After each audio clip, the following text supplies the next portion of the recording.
लफ़्ज़ कुपच हारिया तो हिरी कुपच कायासीं क्यों करें जे किरी त तूं तवानू थिए या कुपच कहिड़ी शइ आहे असांजे हाल में कंहिं बि हिन जी माना सही कोन लिखी कुपच जी माना हारिया तो हिरी ॾिसी वासी ॼाणी ॿुधी अभी शुगर वारा वहाँ खंड बने पर खाईंदा ज़रूर चाय फिकी पींदा पर लड्डू खाईंदा हारिया तो हिरी कुपच कायासीं क्यों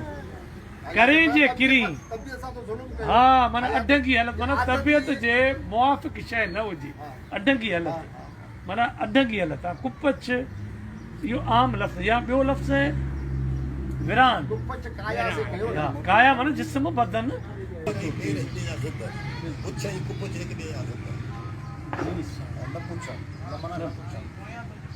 तबियत का न पूछो उनजी मर्ज़ी जे खिलाफ मुताबिक तो मर्ज़ी के खिलाफ हारिया तो हिरी कुपच कायासीं क्यों करें जे किरी Subscribe now and press the bell icon. Never miss an update.